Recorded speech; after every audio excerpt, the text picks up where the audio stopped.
All right, as everybody begins to join us, just want to let you know that we will be starting in a minute or two, just giving everybody a chance to get their settings straight and join the room. We're almost at our expected numbers, so give us just another minute and we'll get cranking.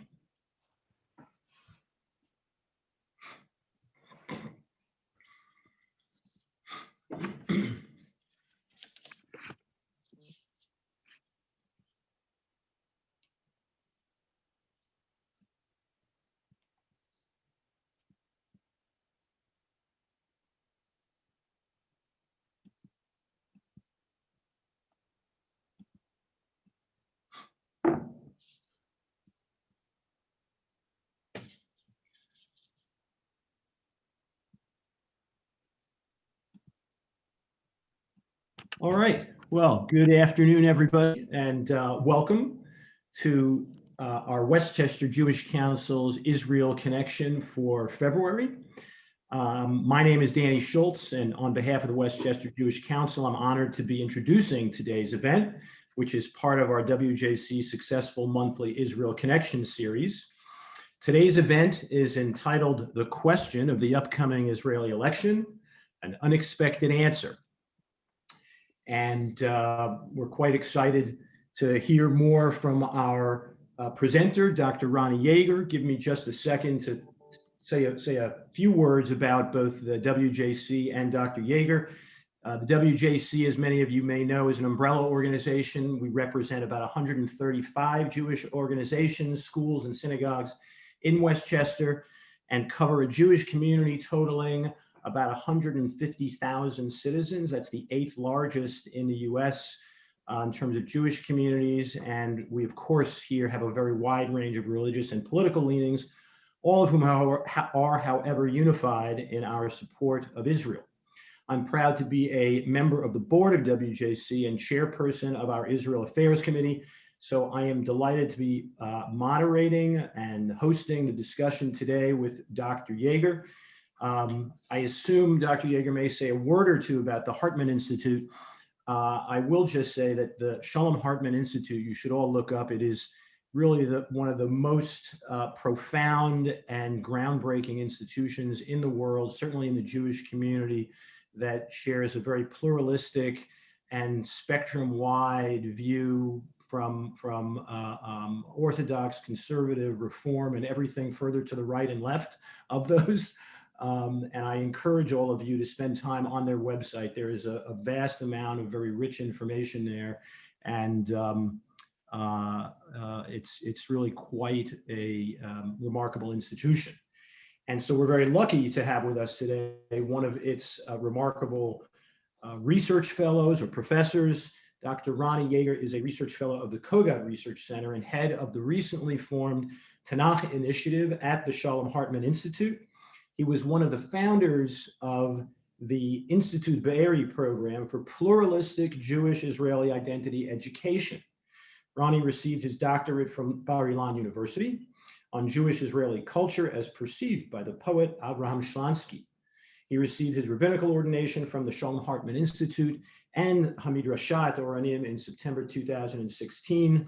I am sure you're going to find his remarks very interesting. And so as usual, we will open it up for questions at the end that we will certainly have time for. And so without further ado, let me turn the table over, or the microphone or the Zoom over to Dr. Roni Jaeger. Welcome.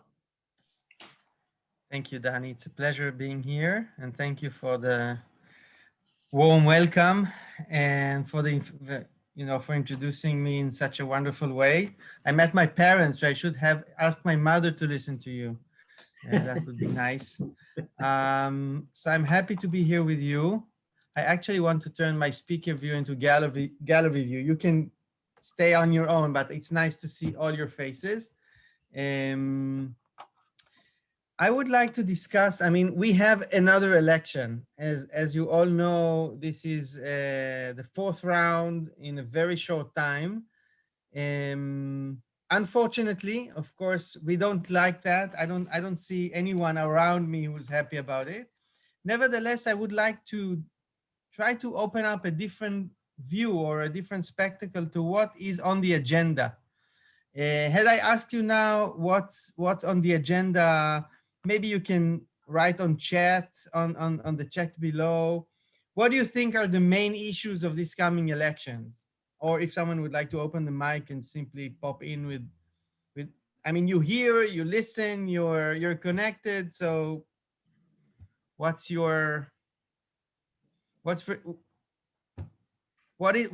it all about? Or what are the main issues? Anyone?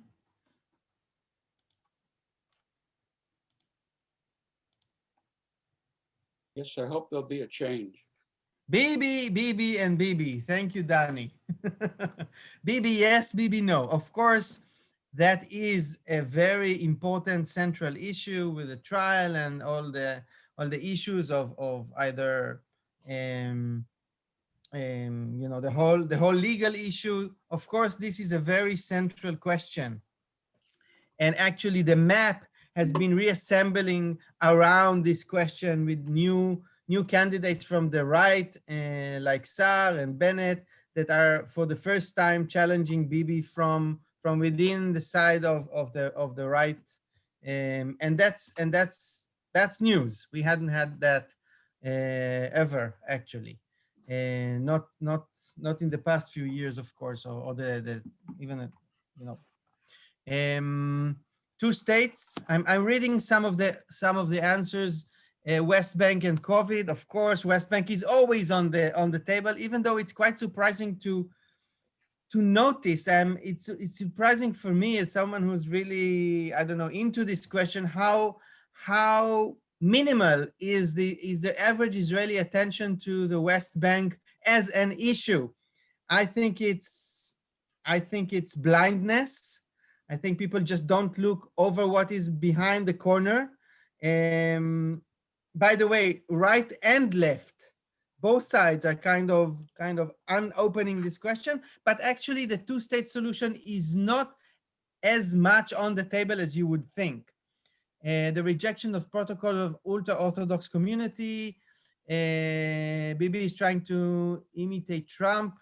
Well, we can say something about it later. Iran and nuclear arms, right? COVID and impact on economy. Thank you for all your answers. And actually, I always have a feeling that I would like to open up with a few remarks and then simply open the table for discussion, because what I have to say I already know, but which is much more interesting for me is to hear what are your thoughts, and then to somehow connecting into dialogue. Because I have to tell you, the reason that I'm here is because I'm very much interested in what you think. It's connected to the subject that I'll raise in a minute, but for me, your identity, your existence as American Jews, whatever your definition and denominations that you're coming from, is crucial for me as an Israeli Jew. And so I'm also interested in what you have to say, even though I understand that the roles in this evening is that I have to present something and that you will react to it. So,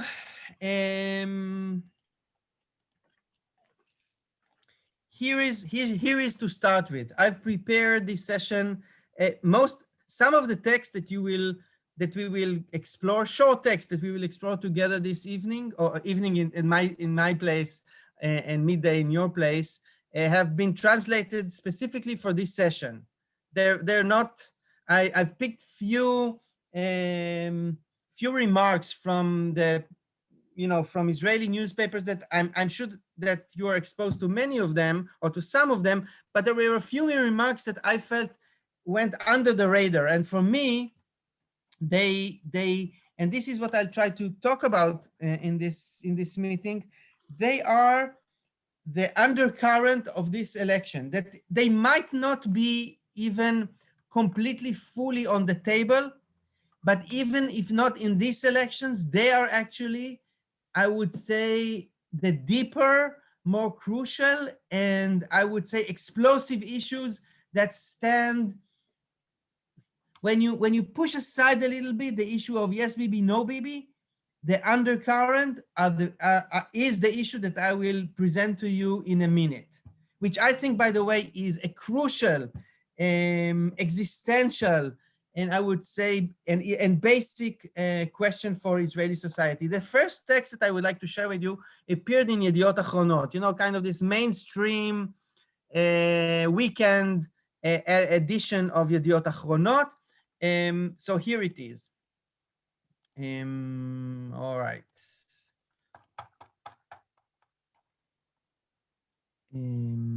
I'll, with your permission, I'll turn to someone to read so that my voice won't be on the air all the time. And also your English is better than mine after all, in the beginning and the Danny, would you please, or maybe, I don't know if it's convenient for you to Sure. read Do you right want me now. to read? What would you Yes, like? please read Nahum Barnea. Okay. Okay. Want me to read from the top?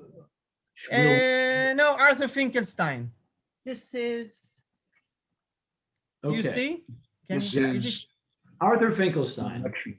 So written by Nahum Barnea and Yediot Achronot, January 1st, 2021. Arthur Finkelstein, an election strategist who worked both with Netanyahu and Lieberman, defined the different political blocs in Israel better than anyone else.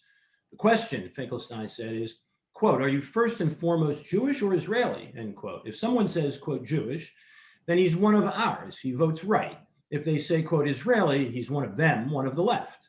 Bibi or otherwise, the definition continues to apply today quite exactly. Just a few days ago, I met Ron Huldai in his office on the 12th floor of the Tel Aviv Municipal Building.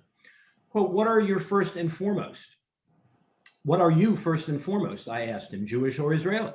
Israeli, came the instinctive response. That's that, I said. You're a lefty. You even called your new party, quote, the Israelis. Thank you, Danny. I'm taking it off the screen for, and okay, so that it's better, Sure. it's nicer to see faces. Thank you very much. So first of all, Ron Huldai is the legendary mayor of Tel Aviv for the past 20 years. He's a fantastic mayor that decided to run for state elections the first time after many, many years that he was pushed to do so. And Nahum Barnea was probably like, I don't know, New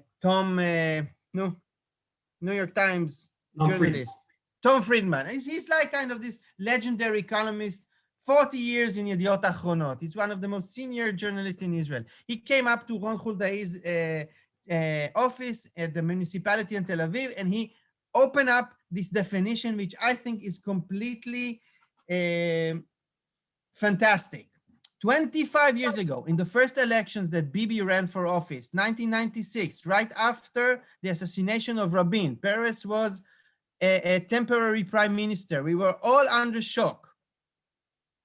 The campaign that Arthur Finkelstein pulled for Bibi was, Bibi is good for the Jews. All the country was filled with stickers and signs saying, we love you, Peres, but Bibi is good for the Jews. Unexpectedly, Bibi won. I know that you had that feeling 4 years ago with many people in the States thought, the election would go one way, and during the night, with the counting, the resolution was different. We were very used to it. I still remember the shock, going back to, going to sleep, Peres as prime minister, waking up, Bibi is prime minister. But the important thing is here, I'm not talking partisan politics. I'm talking about the definition, the fantastic scrutiny of reality. Arthur Finkelstein understood something very important for Israeli culture. And that is that kind of game that we used to play, but these sort of questions that we were used to be asked in our youth movements. What are you first, a human, Jewish or Israeli, which I personally hated from A to Z. I didn't like to answer these. You're smiling, Talia and Jenny. I see, because I know many of us have gone through these questions and I don't like them but okay, I understand. It's provoking a conversation. So Arthur Finkelstein noticed something very important, which has become even more prevalent and more powerful for Israeli society since 1996, is that under the political definitions of right and left, there is a deeper construction, which is the construction of the way that Israeli Jews, putting aside for now, for this discussion, Israeli Arab citizens, okay, for at least for this part of the discussion. So out of English, I noticed that under right and left, there is actually an inner, I would say, kishke question from your guts. What are you first, Israeli or Jewish? If you define yourself Jewish, you're right. If you define yourself Israeli, you're a lefty. And since then, this game has been played out over and over and over again. And let me even say even more than that. There is a major swift of Jewish Israelis to define themselves more and more, first and foremost, as Jews, something that might make you happy because it means that there is a bond between us in our common identity that has grown bigger. Unlike the generation of my parents, where where being Israeli was the first for many, at least secular Israelis. But at the same time, this has created, or I would say created a schism, a break, a rift in this very important hyphen combination of, let's say, if you ask me now, what am I on this level? I would say I'm an Israeli Jew. And this kind of fusion, amalgam, I would say combination of Israeliness and Jewish and Judaism was on the table from the first day of the state.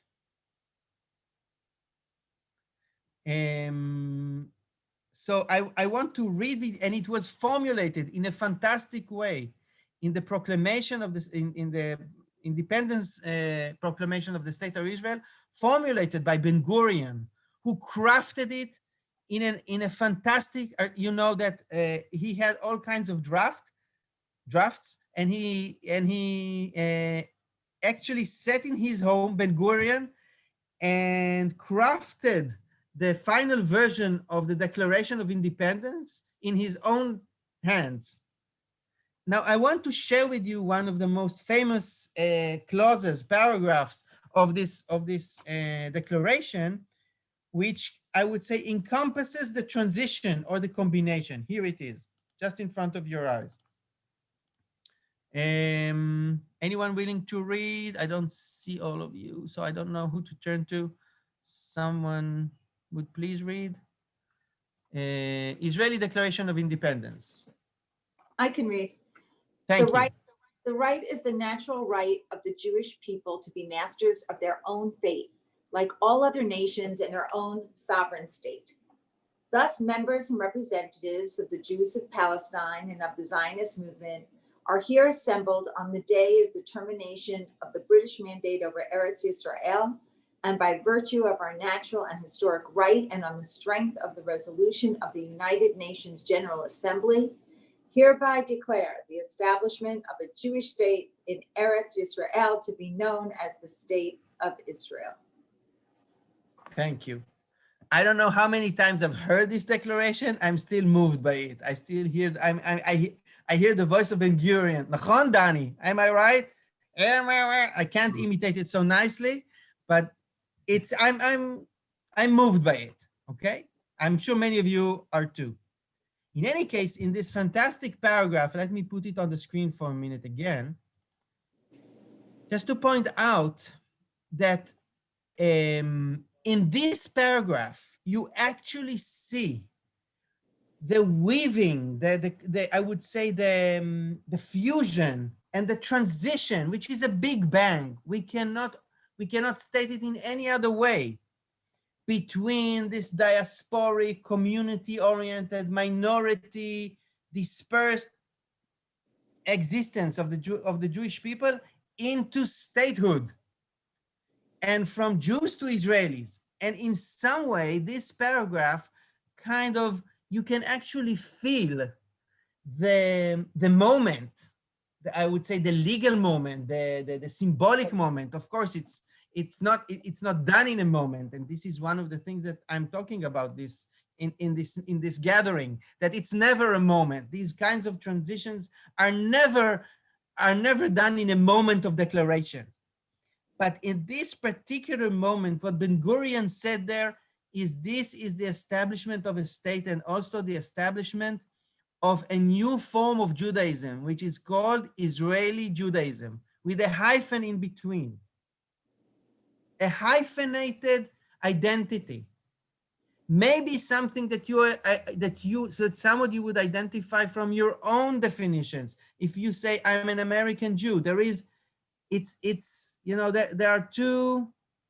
a combination here. The two words signify that there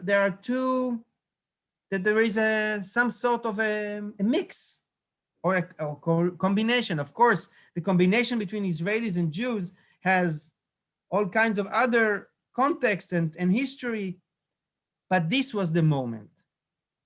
Now, what I described in Nahum Barnea's column is actually, I would say, the climax. We are in the climax of a process that was also promoted by some of our leaders and by social media and other processes that maybe we could dive into later if you're interested, that have actually broken the hyphen and created two very, I would say, clear camps that stand one in front of the other, not necessarily saying that those who define themselves first as Jews would say that they're not Israelis, and vice versa. But I would say more and more the mainstream part of Israeli society, and there has been lately a fantastic review by Israel Rosner, who is a journalist and also one of the top sociologists in Israel, who claimed that there is a majority of Israelis that do define themselves as Israeli Jews. We just don't have leadership. The mainstream of Israeli society has lost the hyphen between Israelis, the Israeli and the Jew has been almost faded out. And the two camps are confronting each other more and more. And it is also being, I would say, fueled by some of the leaders that kind of see, or some of many of our leadership, of our leaders that see there in the potential of the crack a way to gain more power. So I would say Bibi yes, Bibi no, Sar yes, Sar no, and all this underline this issue is the fading out of the hyphen between this identity constructions called Israeli Judaism. Where is that hyphen? And who talks for the combination instead of separation and instead of confrontation? Going back for a minute to 1995, the assassination of Rabin was one of the moments when it was felt by many Israelis, from left and right, those who opposed Rabin and those who liked him, that we are on the verge of collision. And I would like to quote Peres, Zichro Livracha, who said then, and was very, very sorry about it, this expression afterward. Share a picture of that if you can. Excuse me. That was to one of the participants. Okay. Don't worry. Sorry, I thought of Israeli Judaism. In any case, Peres said about Rabin assassinated, the Jew killed the Israeli. I repeat that. The Jew, the assassin, of course, for me and for most Israeli Jews, a complete perversion of Judaism, all right? Killed the Israeli, Rabin, the Sabra, 1948 and everything. He later really regretted this expression, but it came out of him as a sentiment of there is here an awful collision between the two camps. If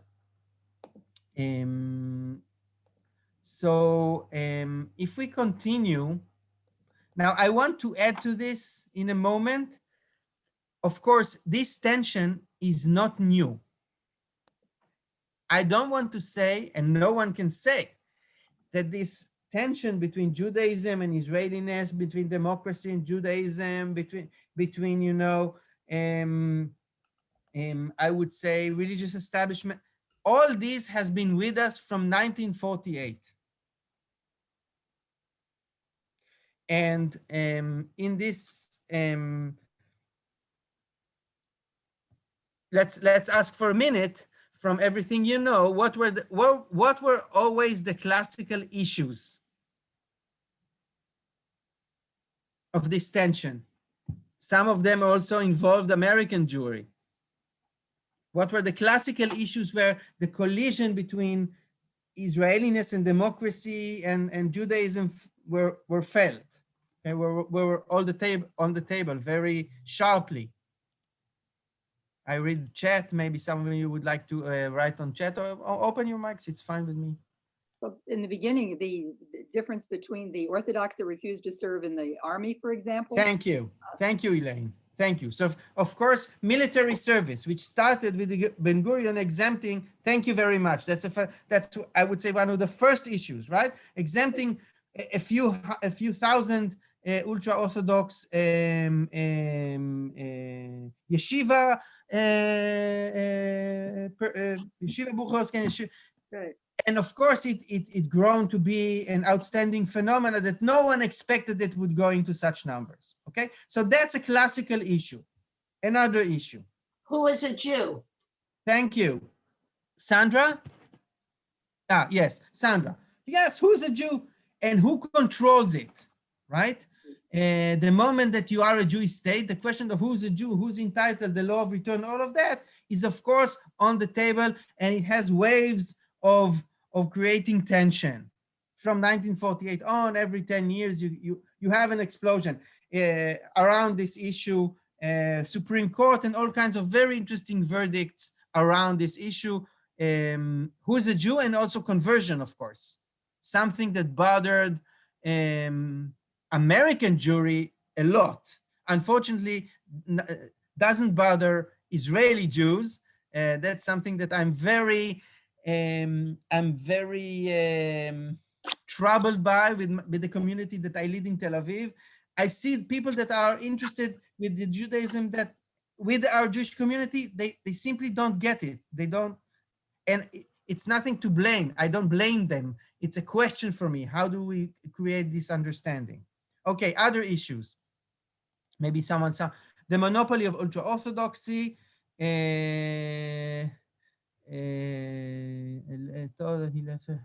Okay, I'm trying to see what other, okay, assimilation. Okay. Married? One of the issues is, of course, Shabbat.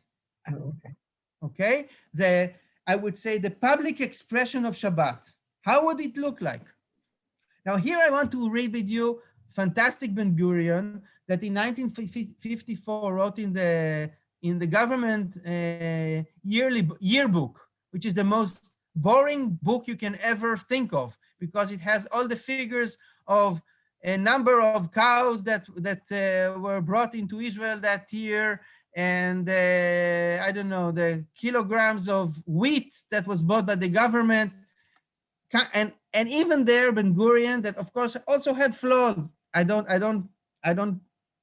not here to, of course, describe him as a saint, but he did take the challenge, or he did take the opportunity, and he wrote in the government's official book a very interesting article, or I would say, sort of article called "The Eternity of Israel." So I'm going to now ask one of you to read it again, to read. Who's willing to help an Israeli? Thank you. I don't see you, but the separation of church and state adopted in the United States did not result from anti-religious arguments, but on the contrary, from a deep attachment to religion and a desire to assure for every citizen complete religious freedom. But this comfortable arrangement, even were it adopted in Israel, would not solve the problem. Jewish holidays have a dual meaning, both religious cosmic and historical national. A Jew need not be observant in order to appreciate the great value of the observance of the Sabbath and the holidays as days of rest and as commemorations that lend Jewish color and historical continuity to our public life. Passover, Pentecost, and Tabernacles too have both historical and national religious meaning. Religious parties, for religious and other reasons, cannot rest content with the national and social aspects of the Sabbath and the holidays. Anyone committed to the idea of a religious party, a political party, being first and foremost an instrument for power, is thereby committed, wittingly or not, to establishing religion in the state. Please read the existing arrangement. Yes. The existing arrangement is the product of compromise, and as is common with compromises, does not satisfy everyone. This compromise was accepted to prevent a religious war, a war for religion and a war against religion that would seriously obstruct the integration of the exiles, the first of the state's priorities. The compromise can endure only if people with opposing outlooks regarding religion and spiritual matters are able to demonstrate mutual tolerance and respect by virtue of Jewish solidarity. Thank you. What a beautiful reading. Thank you. Who read it? I'm sorry. Dana I didn't see. Bogat. Thank you. Thank you so much. It was beautiful. Okay. So the compromise has an is referred to, and many of you probably know it, as the status quo.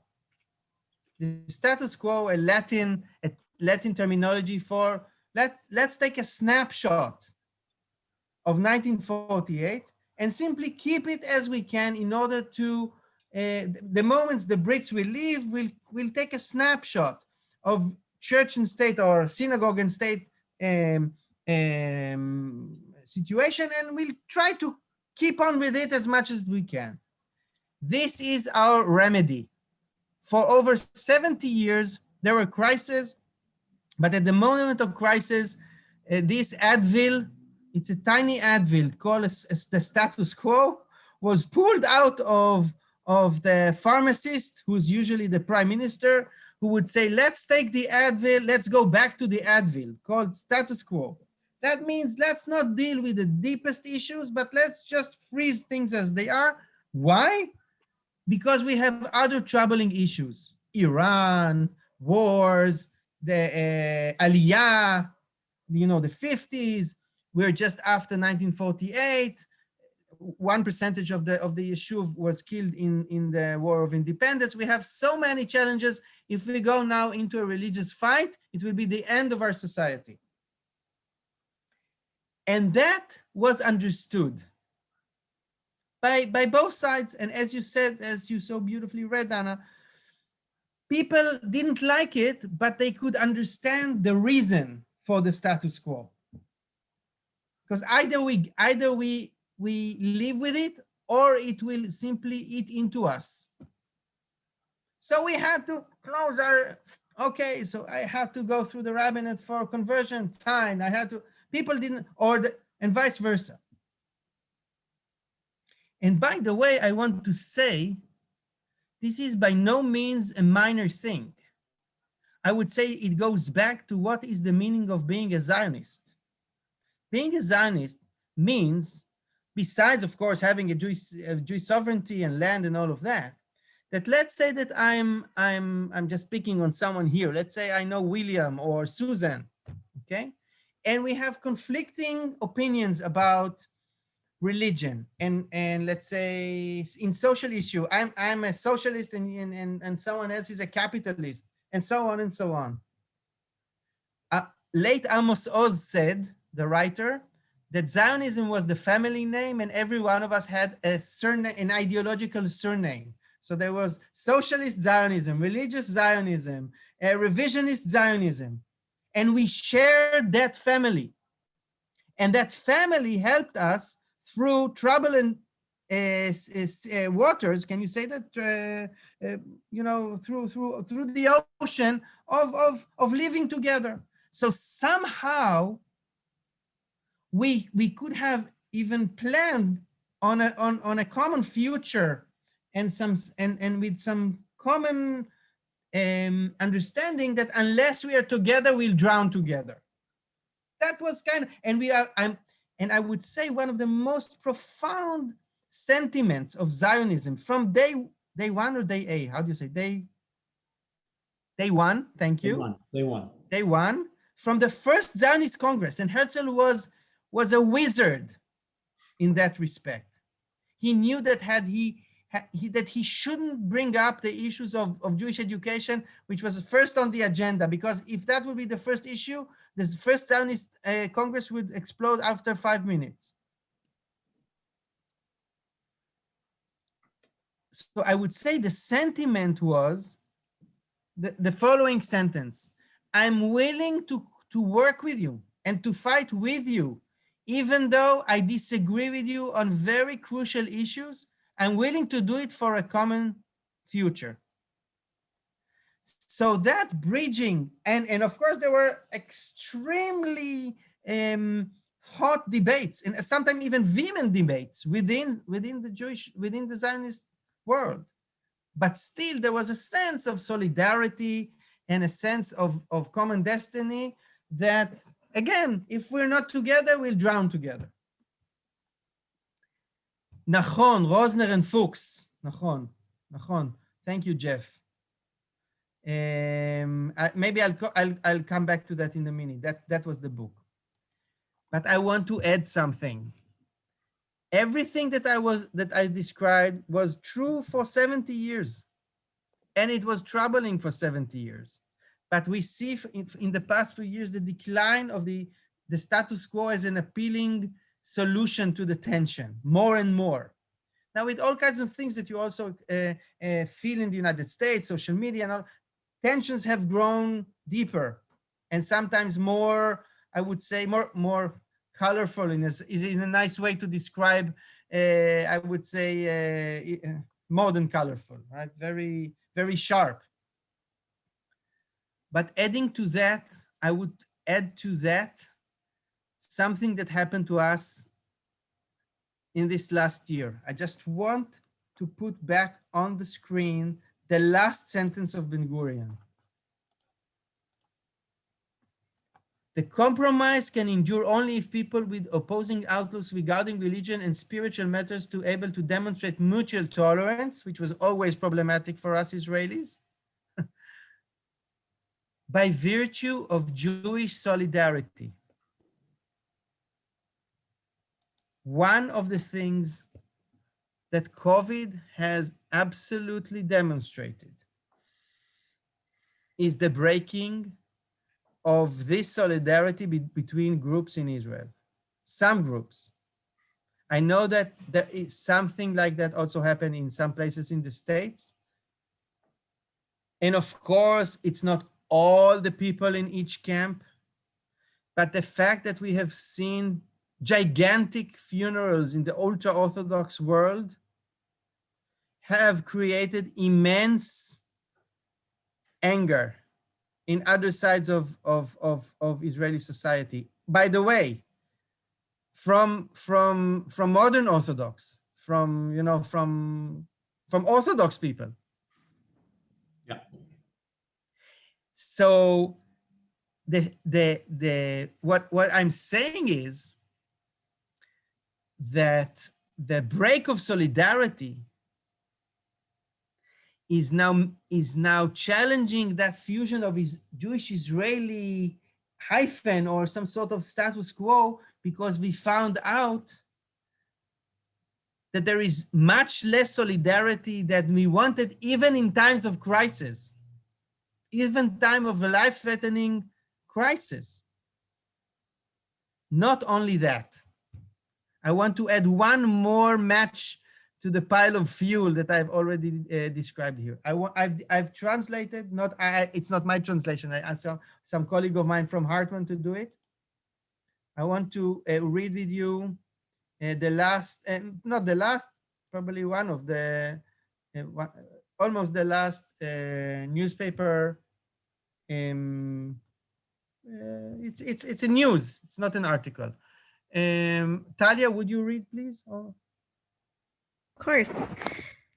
Aryeh Deri and Yaakov Avitan, ministers from the Shas party, abstained from voting as per the guidance of Rabbi Shalom Cohen, president of the Council of Torah Sages. Deri presented the council president with the outlines of the lockdown plan and the relevant considerations. On the one hand, there was the rising rates of infection and illness and the concern of pikuach nefesh, saving a life, while on the other, the total closure of synagogues, schools, kollels, and Talmudei Torah. Rabbi Cohen determined that the lockdown is necessary, but that Deri and Avitan should abstain from voting because of the loss in Torah learning the lockdown would cause. Shas would not support a decision that meant a loss in Torah study and education. I'm leaving it on the screen for a few more seconds, so you can just reread it if you want.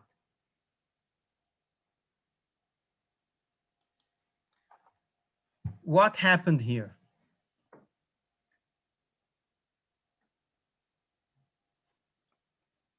They declined to participate with the Klal Yisrael. And okay, who's yes, okay. They're putting Torah study above human life. Okay, I'm listening. And they Other showed comments? disdain for the general community as they've done in the United States. They were, excuse me, Arthur, would you repeat that, please? They have shown lack of regard or disdain or contempt for the general community, and the same thing in the United States. I know that there were there were incidents like that in the United States. Okay. Very disturbing. You know, it's a smaller population, but Yes, but here's the difference, which makes this act even more. I see very good questions. I'll come to the question. Give me 2 more minutes. Where is David? Danny, excuse me. You're the boss. So I'm.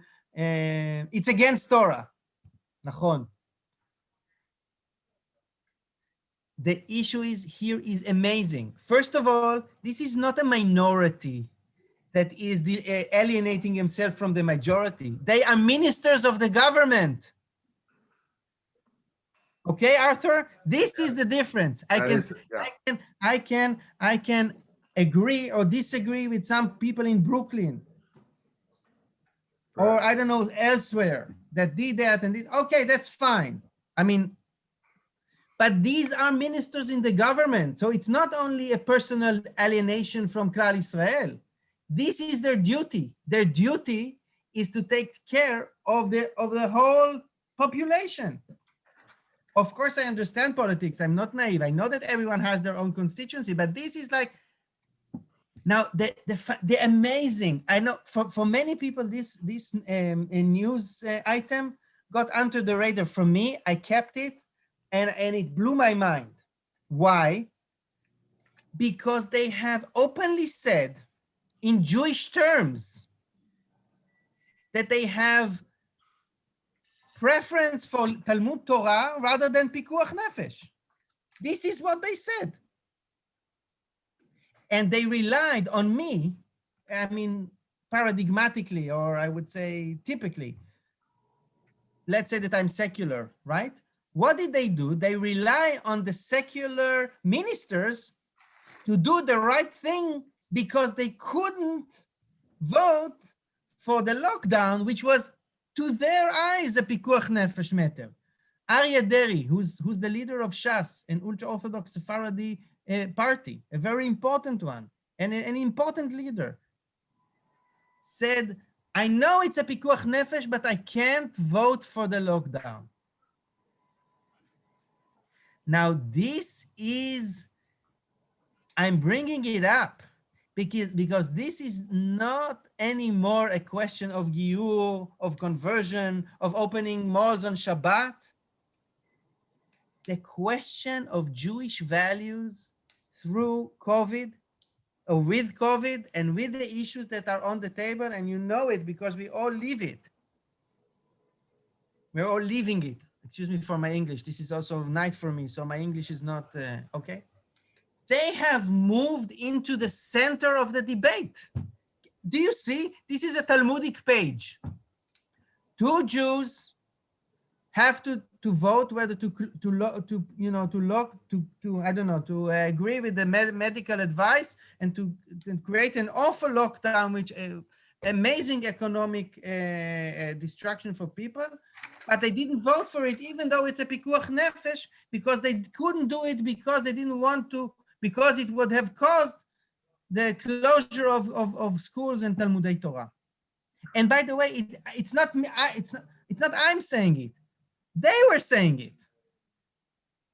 So here, the issue, it's not only a matter of Israeli and Jew. The whole question of what is Judaism? What are the values according to which we play out our Judaism in the state has moved to the center of the debate. Unfortunately, due to this very chaotic, hard, I don't have to describe, we're all living the same situation in some way or the other. Yes, a life-consuming moment. Now, under the yes Bibi or no Bibi, which you see on the maybe on the top line, the headlines, these issues are there. They are the volcano. They are the true volcano of our society. What is this new can we create a new solidarity? I'm by the way, I want to say that I'm hopeful, but maybe I leave it to the end because I know I hope that there are questions and we can engage in some sort of a dialogue here, and I'll stop here. Well, I'm not often speechless, but I am a bit speechless, and have been a student and studier of Zionism and Jewish history. And I guess I will lead off, perhaps on behalf of everyone, with the question, which is, can you, thinking forward now, can you craft a vision of Israel in the coming years? Doesn't have to be a beautiful picture, but where do you see this taking us, and what kind of forces could potentially be helped and elevated by our thoughts and actions? But what is your prognosis, Doctor? I wish I was that kind of a doctor, You take the Advil, a new Advil. Two Advil. No, Maimonides said that scholars are doctors of the soul. So I know it might sound presumptuous, but I believe that educators and scholars are doctors of the soul of societies. Not in a hierarchical way, as trying to suggest some sort of directions. And by the way, I'm part of it. I'm not looking on it from the outside, especially not in this crisis. How can you look on it from the outside? It's very, we have 4 kids. Our 10-year-old daughter, who's the last one, she's telling me, she's great. She's going crazy. She said, Abba, but why she's watching television. She said, how can they go to these mega funerals? It's killing me. Right? She's a 10-year-old girl, and she said, they are killing me. She feels that. She doesn't have the whole context that I've just described, but the guts feeling that there is and of course I understand her, but it's also frightening that she feels that these people are harassing her, and I'm trying to moderate it. In any case, it's very hard to say. but I see two I would say two horizons. First of all, our current president, Ruby Rivlin, has issued a document 3 years ago, I think, which he called the 4 Israeli tribes: the secular, the Arab Israelis, ultra-Orthodox, and religious. And for the first time, it was a super government official recognition that it's not Chilonim, and it's not, it's not like that there is a big mainstream with some ultra-Orthodox on the side and some Arabs on the side, but he acknowledged the fact that we have a new play here. And there is a need for a new social pact between different Israelis. Some people really dislike that because it sounded like non-Zionist in a way, which I think is completely absurd. I think it's very, for me, this is the question. How can we maintain a Jewish state which is viable, strong, because this is killing us? And he asked, how can we bring in Israeli Arabs into the, to be part of society, and the ultra-Orthodox and the secular and all of them. So first of all, I think that was a very important recognition from high-rank official that we have an issue here.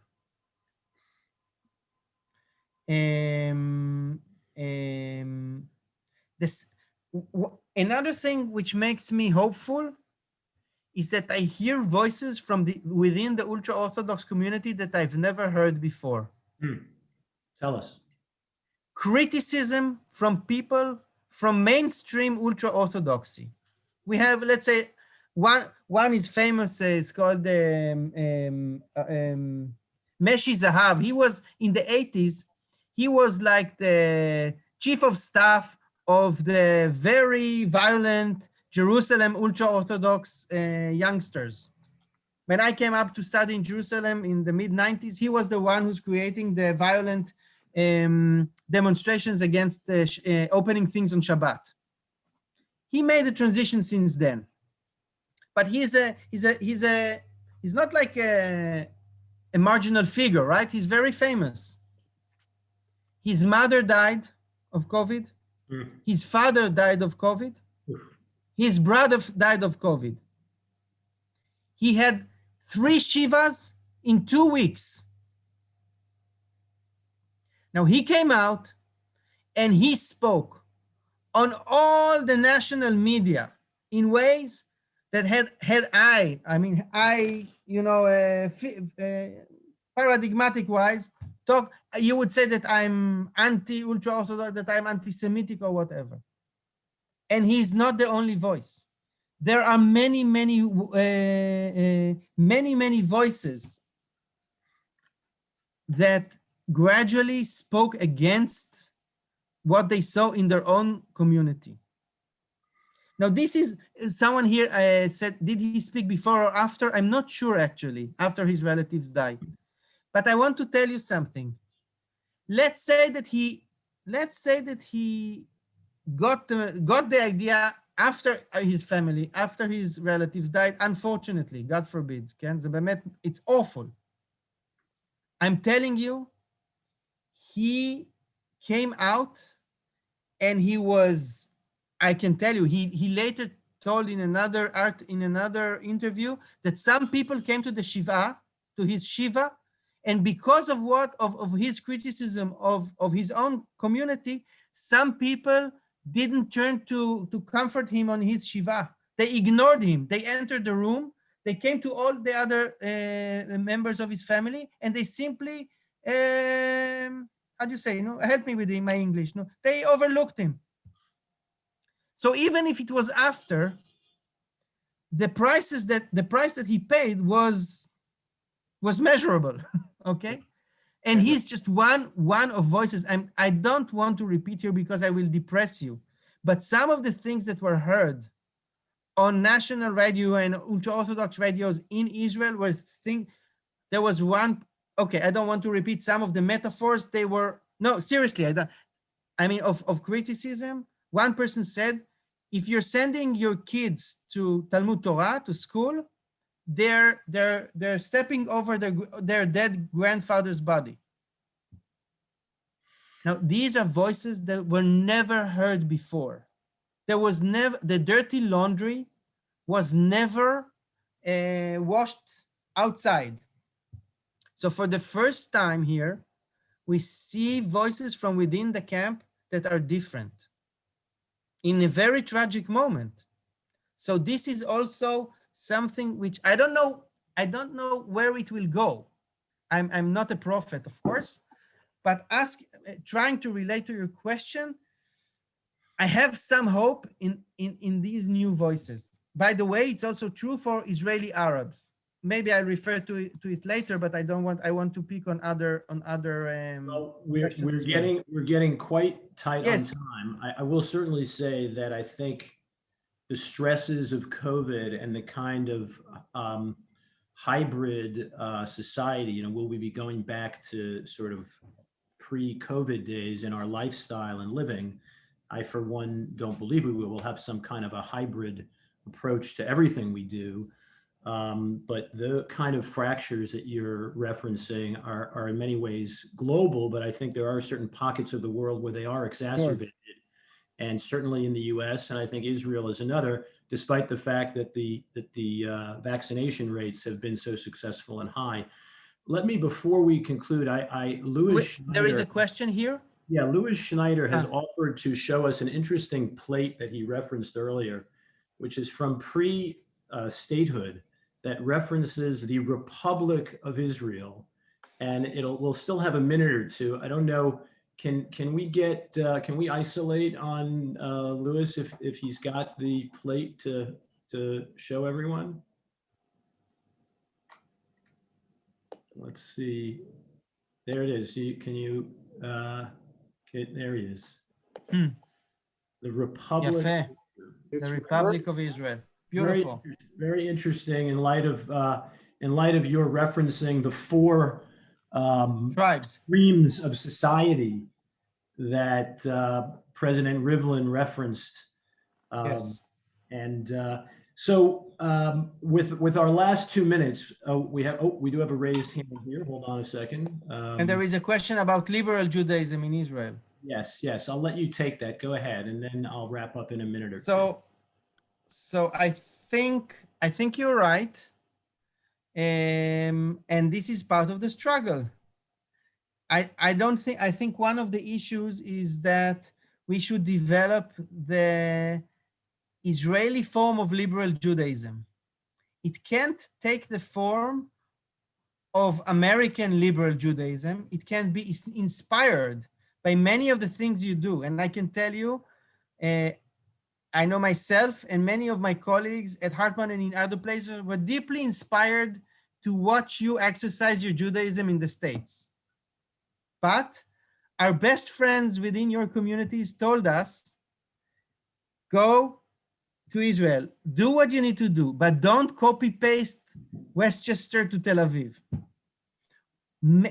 Develop your own vocabulary and get us, and we'll support you and we'll be with you and we'll have a dialogue and maybe things that we can learn from you. And I learned a lot from you, and hopefully you can learn from, we can exchange inspirations and also encouragement one from each other. So in the last, so that's part of the thing that I think we should do together. So in the last 60 seconds or so, we'll have two questions in one.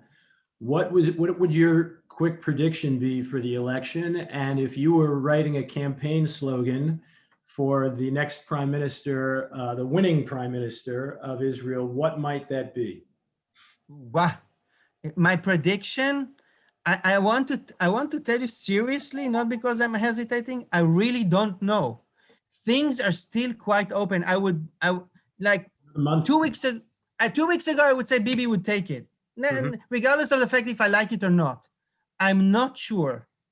Things are still open. And that is also maybe too interesting, but still very interesting. Slogan, let me think about it. I'll write back to you. Okay. It's not... Well, listen, fascinating. Thank you. It's another one of our series that could have gone on for hours. I want to wrap things up. Dr. Roni Jaeger, thank you very much. Great questions and observations from all of you who joined. And please mark on your calendars our next session in the Israel Connection series, which will be one day after the election on March 24th, called Israel's Election, Now What? And our host or our speaker will be Shahar Azani, former member of the Israeli Foreign Ministry and currently a broadcaster with JBS. We'll send out more information closer to the date. And we will be awaiting, Dr. Jaeger, the winning slogan. You have 4 weeks to come up with it. Thank you all and be well. Thank you. Shalom. Shalom, shalom. Thank you for inviting me. I put a suggestion for a slogan. Yeah, go ahead. What is it? Israel, a home for all. Hey, Very Toda good. Rabba. Thank you. By the way, Dr. Jaeger, please send my regards to Danny Hartman. With pleasure. He was my chavrusa at Gush in Wow. 1980. Okay, I will. Danny. I know I look like I'm 20, but it was 1980. You do. And he was Not I have to 20. say- I have to say, Not 20, you know, but we were just young men at the time, but it was one of my most meaningful experiences was studying with him. thank you, Danny. Thank you for moderating this meeting. It was a As pleasure. always, my pleasure. Lehitraot, Later out. Bye-bye. shalom lekulchem. Happy Purim. Let's not forget that. Nafochu. We have to turn things on their head to be nice this Exactly. year. Bye-bye. Exactly. Well said. תודה רבה. היה מאוד מעניין.